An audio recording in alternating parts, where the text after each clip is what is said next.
Hi guys, so this is my first video about how to grow your own herbs at home and in your garden if you never grew herbs before and you want to try this year. So this is the video for you.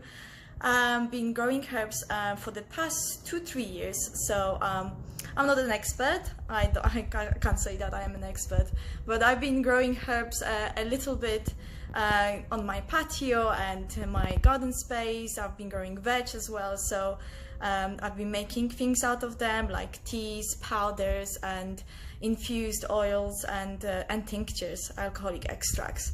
So I can say it's pretty okay.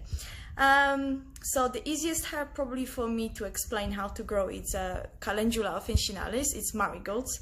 It's not taget, the other version, as referred as marigold, is Calendula officinalis. So this herb is really good externally and internally for various conditions. I use it mainly externally for eczema and psoriasis.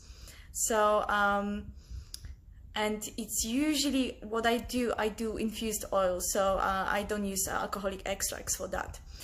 But also internally can be used for lowering cholesterol levels, hypertension. Is really good for gastrointestinal ulcers and regulating your hormonal cycle.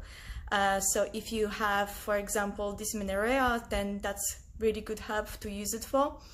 Some herbalists also use it for swollen glands, lymphatic tissues around the breast area, so it's really good for that as well. Externally, another point, it can be used for hemorrhoids and also varicose veins.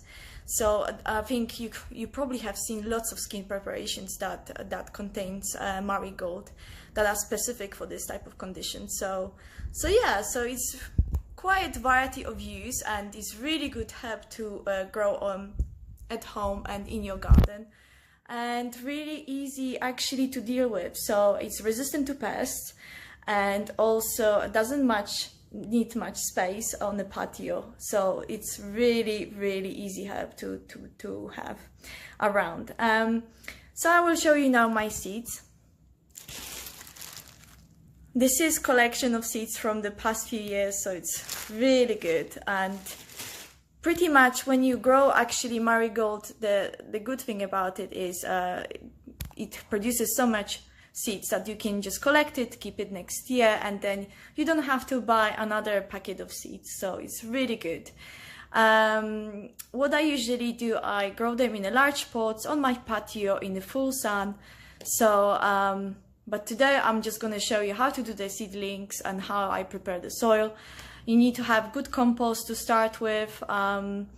Just you need to make sure that the compost doesn't contain much sand like some of them do, and because you just pay for the weight of that compost, so you just lose money on that. And yeah, you just need some nice area where it's full sun and warm, and just water it for 2-3 weeks, and the seeds start to germinate after that time. And then what you do when the seedlings are large enough, then you transplant them into nice pots outside when the weather is much warmer than actually is now. Now it's pretty much rubbish in England.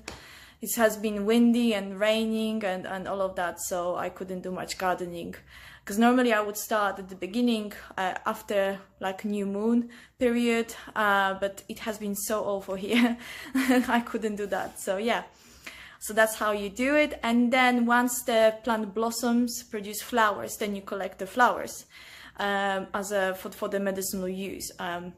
So you can dry them, make like I said, tea, for example, store it for the winter, or you can just infuse the petals in oil for a couple of months. So that's what I've been doing as well. Okay, so another herb I want to grow also, it's chamomile. I mean, chamomile, I had both German and Roman variety, and they didn't grow very well in my ground. So I'm just gonna probably grow them in the pots on my patio. Yeah. So I'm gonna show you the process through doing this stuff around. I mean, it's windy, it's probably gonna be lots of noise, so just bear with me. So I have filled my trays with the special compost for the seeds to germinate. And this is how does it look like. Simple trays. I just reuse them every year. I just fill them in with the seed compost, and then I just water them straight away, soak them in a little bit so you don't have to then water it again and potentially remove all the seeds from the soil. And I'm gonna show you now how to place the seeds in. Okay, so I have my marigold seed, which is here, and I'm gonna put them into the tray into different sections. So I'm just gonna gently press into the soil here, and then I'm gonna cover them. I never put seeds too deep into the soil because sometimes they don't germinate. So you can also make like a hole, mini hole there, put the seed in, and then just cover lightly here. Okay, and I'm gonna fill the whole tray. I'm just gonna space them around everywhere.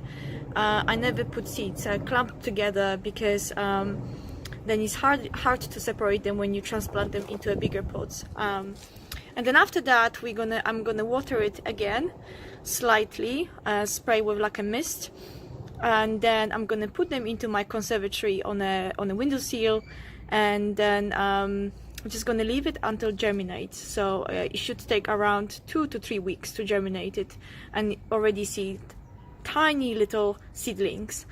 And then when they are about that high, actually maybe slightly taller, then I'm gonna be transplanting them into bigger pots outside.